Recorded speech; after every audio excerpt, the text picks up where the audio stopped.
के सच के झूठ, देखो खबर कसूत सिर्फ खबर फास्ट पे। जॉइंट पेन के लिए डॉक्टर ऑर्थो ऑयल के अमेजिंग रिजल्ट सबको पता है, पर क्या आपको पता है कि पुराने और ज्यादा बिगड़े दर्द के लिए डॉक्टर ऑर्थो ऑयल के साथ साथ डॉक्टर ऑर्थो कैप्सूल्स को भी रेगुलर यूज करना चाहिए। ये कोई टेम्पररी पेन किलर नहीं, आयुर्वेदिक औषधि है। अगली खबर है इंद्री तय। इंद्री में नबिया गांव का दौर है। यमुना नदी में लगातार कटा होने लग रहा है, जिसने लेके किसान बहुत परेशान से। किसाना की परेशानी ने देखी पूर्व मंत्री ने खुद संज्ञान लिया है और करनाल उपायुक्त ने फोन करके ने इसके बारे में बातचीत करी और कहा कि इस कटा ने लेकिन वो खुद किमी कार्रवाई करे। इस मामले में वो खुद संज्ञान ले। इंद्री में बाढ़ का पानी कम होने से जड़े लोगों थोड़ा सा सांस भी आया है, लेकिन सांस बेशक आ गया, वो परेशानी कम नहीं हुई, क्योंकि यमुना का जल स्तर जुए कम होया तो इलाके का पानी ने जमीन में कटा शुरू कर दिया, जिससे किसाना की चिंता पहली तक घनी और बढ़ गई।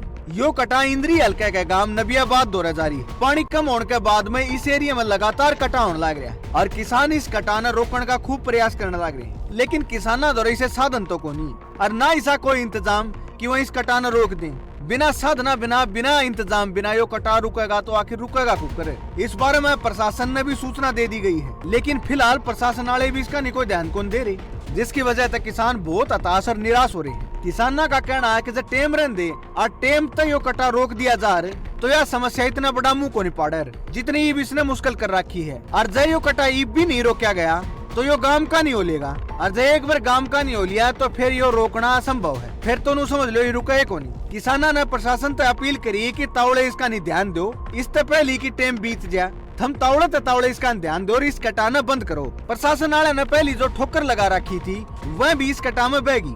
परेशान किसाना ने प्रशासन पर आरोप लगाए कि प्रशासन इसका निजमाई ध्यान कौन देता, और जिसकी वजह से किसाना ने भारी समस्या का सामना करना पड़ रहा है। प्रशासन वाले ने इसने रोकने ने जो इंतजाम करे थे, जो ठोकर लगाई थी वह अटकी। क्यों अटकी? क्योंकि इसमें घटिया मटेरियल का प्रयोग कराया गया था। तले बिना जाल बिछाई ठोकर लगा दी और पानी आंधी है वही बाड़े बैठ गई और जहाँ तक कटा रुकदा को नहीं। इस कटा के बारे में पूर्व मंत्री और भाजपा ओबीसी मोर्चा के प्रदेश अध्यक्ष कर्णदेव कंबोज ने बेरा पाटे तो तुरंत उन्हें करनाल के उपायुक्त फोन करके ने इस मामले में संज्ञान लेने की बात कही। उन्होंने कहा कि सिंचाई विभाग के अधिकारी और कर्मचारियों ने बेजकी ने मौके पर जाके ने तावड़े इस कटा न रोको ताकि किसाना की समस्या थोड़ी सी कम हो, किसान और गणे नहीं परेशान हो। उनने प्रशासन से नू भी कहा कि जिनके किसाना के खेत में रेत भर रहा है उनने भी राहत पहुँचाओ, उनकी मदद भी करो। सर्वे करा कि न इन किसानों ने भी थोड़ी छूट दो ताकि वह अपने खेत न सही कर सके, और खेत सही होगा जिदे तो अगली फसल ली जाएगी, जिदे तो इसमें किमी उगास कहेगा किसान।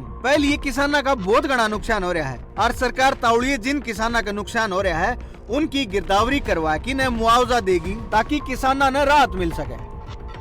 अगली खबर से अम्बाड़ा तक। अम्बाड़ा कांग्रेस कमेटी की ओर से बाढ़ हुए नुकसान ने लेकिन मुख्यमंत्री के नाम अम्बाड़ा कैंट एसडीएम के माध्यम से एक मांग पत्र सौंपा गया। इस मौके पर अम्बाड़ा कैंट कांग्रेस कमेटी के नेता मौजूद रहे और उन्होंने अपने मांग पत्र पर हस्ताक्षर भी करे। अम्बाड़ा कैंट एसडीएम ने कहा कि आज हमारे द्वारा 2 ज्ञापन आए हैं और हमने दोनों मुख्यमंत्री द्वारा पहुंचा दिए। अम्बाड़ा कांग्रेस कमेटी की तरफ से आज मुख्यमंत्री के नाम एक मांग पत्र अम्बाड़ा कैंट एसडीएम से सौंपा गया है, जिसमें उन्हें अम्बाड़ा में आई बाढ़ के नुकसान ने लेकिन सारी जानकारी दी गई। इस मौके पर कांग्रेस के वरिष्ठ नेता ने जानकारी दी, बताया कि अम्बाड़ा में बाढ़ आई थी तो और लगभग सारे आदमियों का, घरा का, दुकान वाले का, इंडस्ट्री वाले का बहुत बड़ा नुकसान हुआ है। उन्होंने कहा कि अम्बाड़ा कांग्रेस कमेटी की तरफ से जितना भी संभव हो सके उतनी इन सारे की पूरी मदद करी जाएगी, चाहे दुकानदार हो चाहे आम आदमी हो। आगे उन्होंने कहा एक तो ये बारिश की मार है, दूसरा ये जो बांध टूट रहे हैं, अरे जो पानी की मार है, और ऊपर तो यह जो निकासी नहीं होने लग रही है, इसके कारण लोगों ने चौगरदे तक परेशानी उठानी पड़ रही है। उन्होंने बताया कि एक बंदे तो उनका कसूता नुकसान होने लग रहा है और दूसरी तरफ तो बिजली पानी की समस्या आ रही है। बाढ़ आया पास ना तो बिजली आंदी टेम पर ना पानी आंदा, और जब पानी आओ भी है तो वो गंदा पानी आओ वो पीने जोगा नहीं आंदा। नालिया में इतनी पानी की निकासी नहीं शुरू हुई है ढंग से। उन्होंने बताया कि आज जो मांग पत्र हमने एसडीएम के माध्यम से मुख्यमंत्री के नाम सौंपा है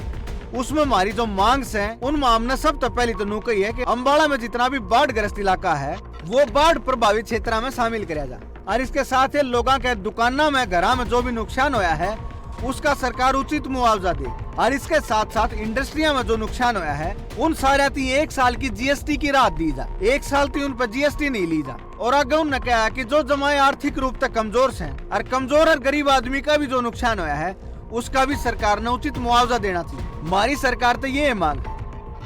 अगली खबर है सिरसा ते। सिरसा हरियाणा के उन क्षेत्रों में है जो बाढ़ से सबसे ज्यादा प्रभावित एरिया है।